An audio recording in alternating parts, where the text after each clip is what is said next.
que mudou muito também para nossa geração é a própria questão de carreira, né? Sim. O que é uma carreira hoje em dia?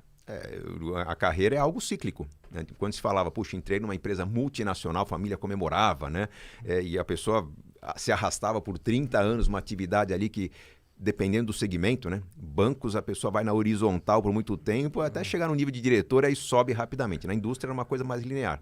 Mas você ia naquele mundo mais ou menos previsível. Hoje, as pessoas buscam conhecimento para colocar esse conhecimento em prática numa profissão pouco conhecida por alguns meses ou poucos anos.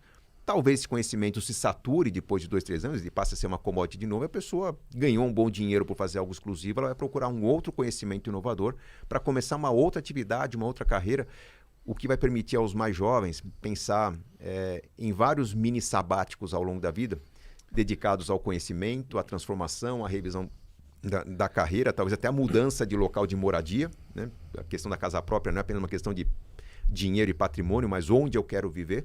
Então, os mais jovens pensam numa vida em que vão viver cada hora num lugar diferente, fazendo um trabalho diferente, estudando algo diferente, talvez não ganhando tanto quanto os seus pais no fim de carreira, mas com uma flexibilidade que os dispense desse ganho diferenciado. Se eles querem conforto, eles podem, ao longo da vida, alugar esse conforto, né? Não vão pagar tanto juro pela casa própria, não gastando tanto dinheiro com juros, não vão precisar constituir algo do qual se livrem desses juros no futuro. Dá para ter uma vida mais flexível, uma vida mais versátil e aproveitar essa carreira mais cíclica de maneira mais interessante. A gente tá vivendo quase o querido Ted Lasso. Não sei se você já assistiu uma série maravilhosa. Ouvi falar muito, mas não assisti, infelizmente. Muito boa. O Ted Lasso, ele brinca, né? Fala, tipo, seja um peixinho dourado. Be a goldfish. Que é o peixinho dourado, ele não lembra de 5 minutos atrás, né? Eu sinto que hoje, profissionalmente, pelo menos na minha carreira, no que eu trabalhei, é muito isso, assim. Quando eu comecei a minha carreira, por jornalista, colocaram nosso foco, texto.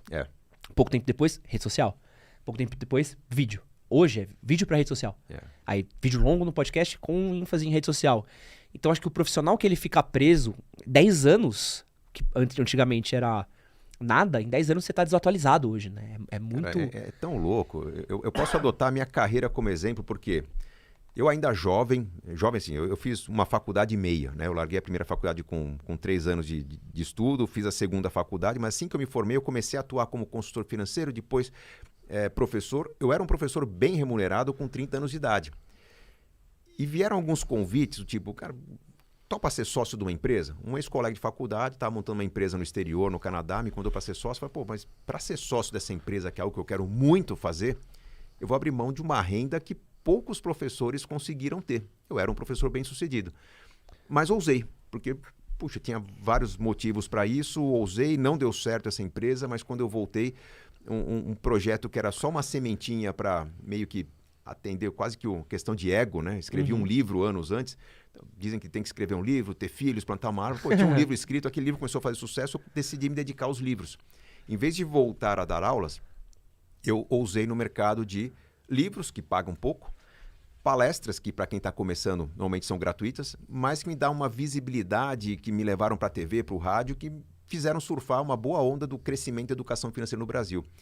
Havia um momento em que eu tinha tantos convites para palestras, para escrever novos livros, estava ganhando tão bem com isso, que quando veio a ideia de entrar para o digital, parecia total insanidade abandonar aquilo para uma rotina totalmente nova, para lidar com uma molecada bem mais nova que eu, uma rotina totalmente diferente. Mas por que eu fiz isso? Porque, cara, eu tinha um público já cativado lá nos livros, nas palestras, e esse público das redes sociais era um público totalmente novo.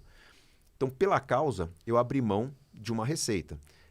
Para abrir mão dessa receita é porque eu tinha feito um planejamento para, puxa, se tudo der muito errado, por uns 4, 5, 6 anos eu vivo desse patrimônio.